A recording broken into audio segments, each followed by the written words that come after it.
Good afternoon and welcome to another edition of our Midday News. We look at the stories making headlines. The court hearing concerning the case between the late 6th Republican President Edgar Lungu's family and the government has been postponed to July 18, 2025. President Hakainde Hichilema has called for urgent global action to protect children's rights, mental health, and safety against violence. Minister of Justice Princess Kasuni has refuted ongoing speculations regarding the contents of the proposed Constitution Amendment Bill No. 7 of 2025, urging citizens to familiarize themselves with its provisions before drawing conclusions. Copper Queens captain Barbara Banda has urged fans not to lose faith in the team as they prepare to open their Total Energies CAF Women's Africa Cup of Nations campaign against host Morocco on 5th July.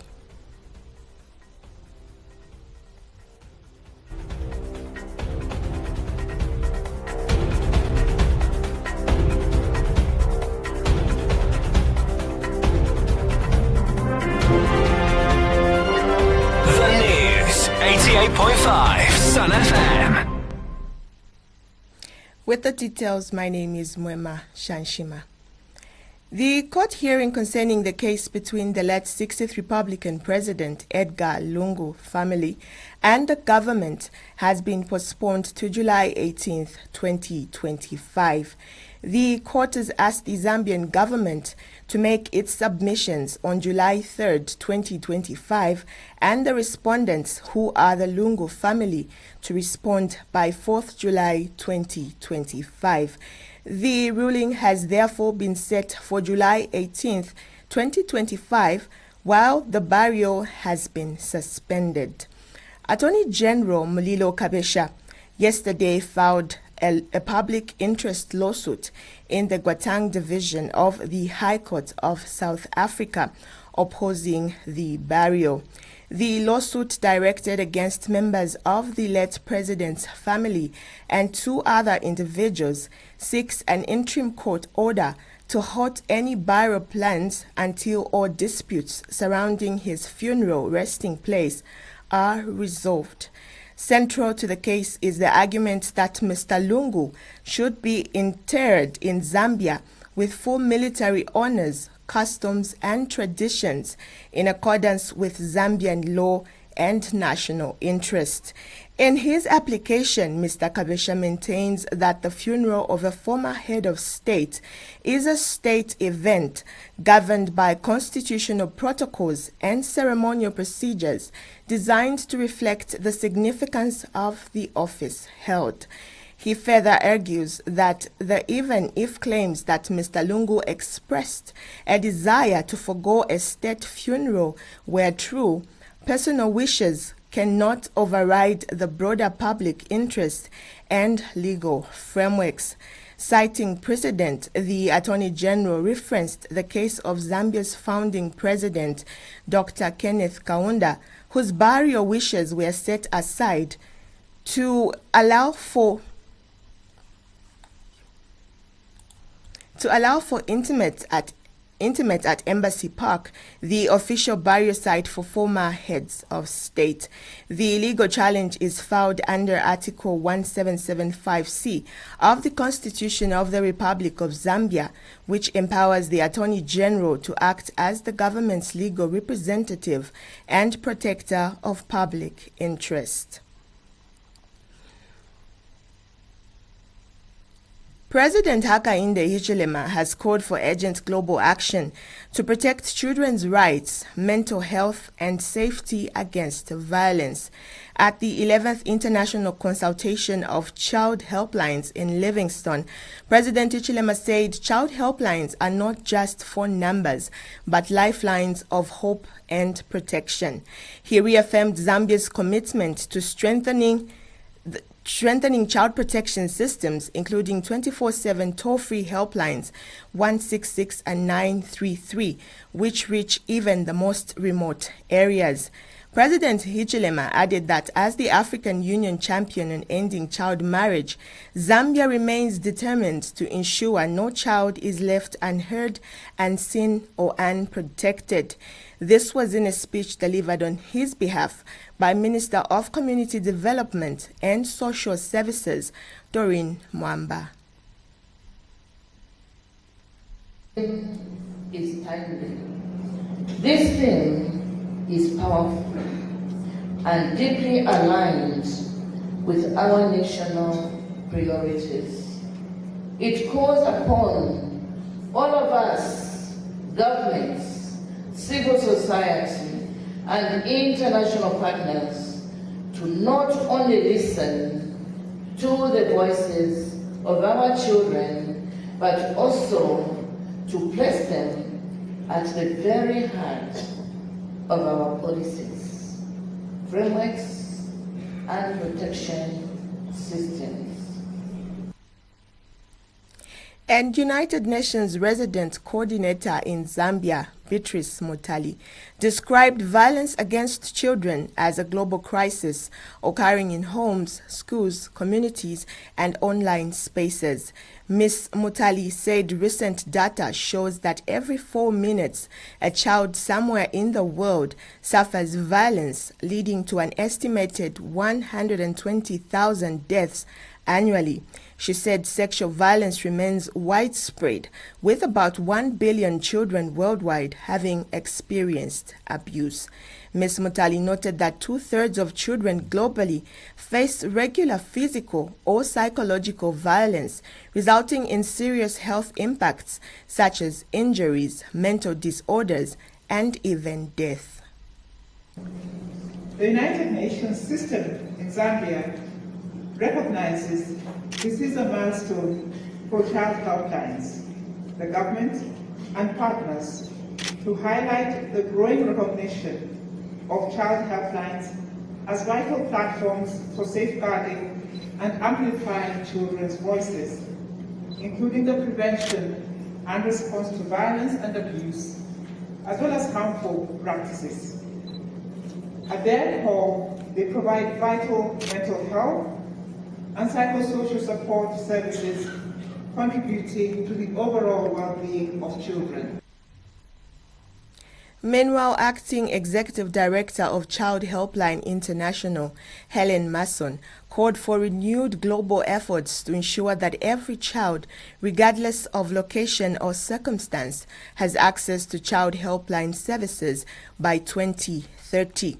Ms. Mason expressed concern that children in about 40 countries still lack access to this essential service, pointing out that the gap remains a major challenge in protecting children's rights and well-being. We must also show that we have a voice. And we should shout loudly and proudly about the work we're all doing. Child helplines are changing outcomes for children and young people one child at a time, almost everywhere, regardless of the channel and the context. And we need more children and young people to be able to access this kind of help, the kind of help they can receive from child helplines. Now, at present, children and young people do not have access to child helplines in around 40 countries. This is what keeps us up at night. And Child Helpline International, we're committed to working with our partners like UNICEF, many partners at national level and governments to fill these gaps, supporting the startup of child helpline services. The conference is being held under the theme Children at the Center, a global voice for mental health, violence prevention and response. Minister of Justice Princess Kasuni has refuted ongoing speculations regarding the contents of the proposed Constitution Amendment Bill number 7 of 2025, urging citizens to familiarize themselves with its provisions before drawing conclusions. Speaking during a stakeholder meeting held in Kitwe, Minister Kasuni clarified that circulating claims, particularly those concerning presidential tenure, are unfounded and misleading. She emphasized that the proposed amendments are designed to serve the best interests of the Zambian people, highlighting, among other provisions, the introduction of an electoral system intended to enhance the representation of women, youth, and persons with disabilities. We have more in the following After raising report. various rumors on the proposed amendment to the Constitution of Zambia, Amendment Bill 7 of 2025, government has taken it upon itself to sensitize the stakeholders and the public on what is contained in the proposed amendment bill. The new proposed amendment constitution has 13 proposed clauses, among them revise the number of constituencies and wards, introduce an electoral system to enhance representation of women, youths and persons with disabilities in parliament, remove the term limit for the office of mayor, among other proposed clauses. Apart from the rumors of the tenure of presidency, which was cited as government wants it to be 7 years, that is no near the proposed constitution amendment bill. Use the gender lens in our churches and our leadership. The same applies. There are many members who are women in churches, of course, but when it comes to leadership, they are the least. When we talk about our leaders, our parents, our royal highnesses, it is not far different. And worse off. Minister of Justice Princess Kasune, who graced the meeting, also called on well-meaning Zambians to take time to read the published proposed amendment Bill 7 of 2025. Population are different, and this is what the delimitation will take into consideration. Therefore, the constitutional reforms indeed are critical, and part of that it is the Constitution amendment, and we look forward to hearing more from you. Also speaking at the meeting was Copperbelt Province Minister Elisha Matambo, who said the proposed bill is of good importance to the development of the nation. It is imperative that we as the people of Copperbelt Province and as Zambians wholeheartedly support this constitutional amendment process. And Copperbelt Permanent Secretary Lawrence Mwanza urged stakeholders to put the interest of the people first. I urge you all to engage in a spirit of constructive dialogue, civility, and mutual respect. Let us put national interest above all else and focus on how we can collectively contribute to a constitution that promotes unity. Meanwhile, after a long deliberation, stakeholders on the Copperbelt province have endorsed the proposed amendment Constitution Bill number 7 of 2025, saying the bill has good intentions. We, the traditional leaders of Copperbelt province, stand before you today to share our collective voice in support of the Constitution Amendment Bill. MPs will work more closely with us, chiefs, to accelerate development. 1015 and 1032. That speaks on petition clarity. Surely, any government without good intentions will not do that. We wish to reaffirm our position that the amendment proposal is progressive and non-contentious. Presented in Parliament? Of course not. What kind of a person living with disabilities would say no to be enshrined in the Constitution given the right? Reporting for Sun FM TV News, I'm Gertrude Mwansa in Kitwe.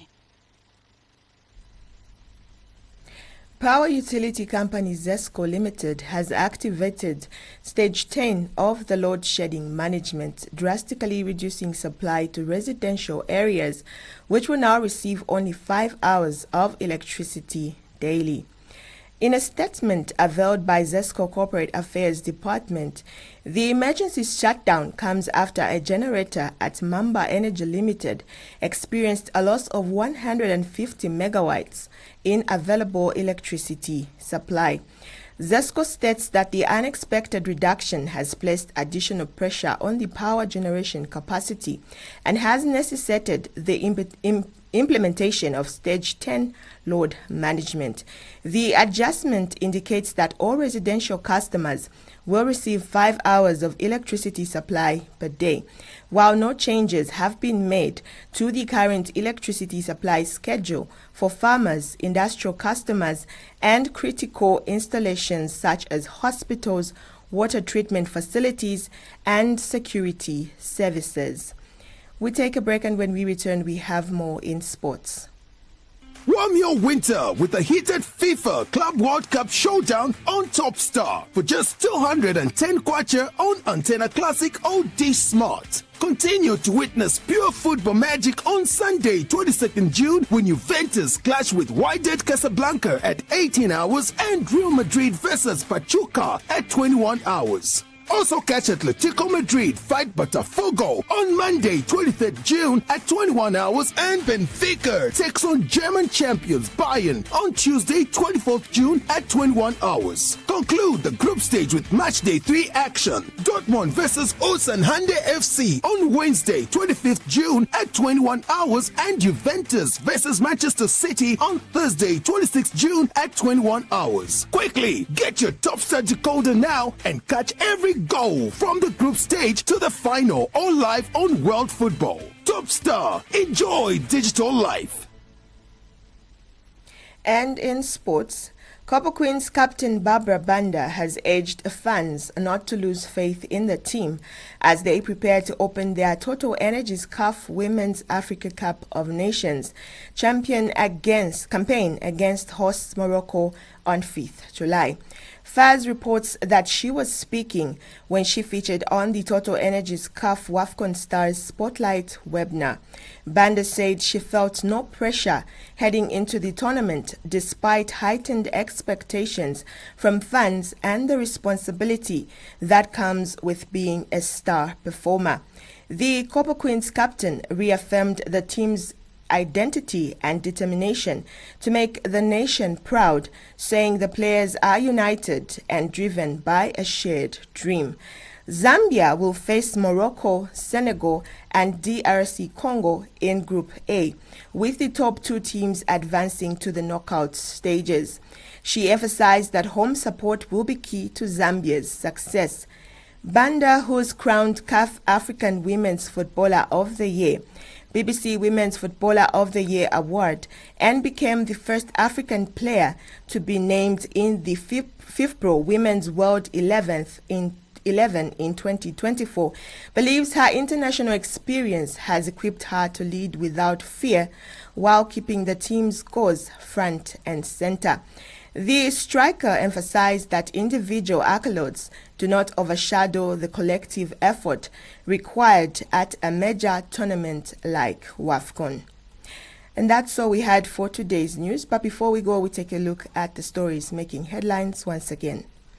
The court hearing concerning the case between late 60th Republican President Edgar Lungu family and the government has been postponed to July 18, 2025.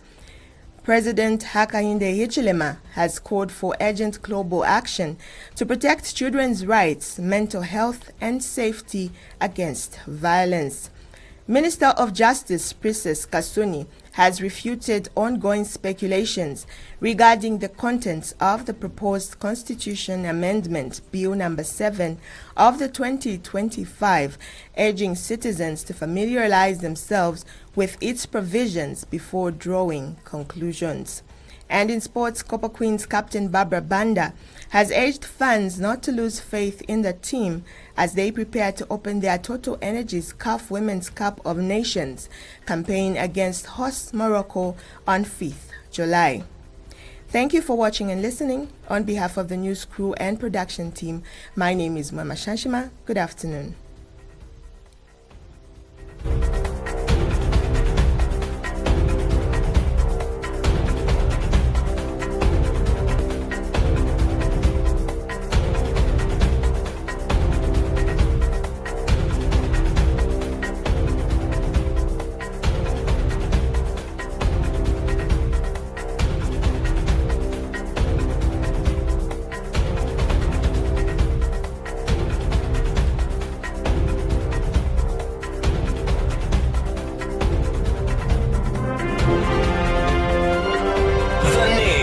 88.5 Sun FM.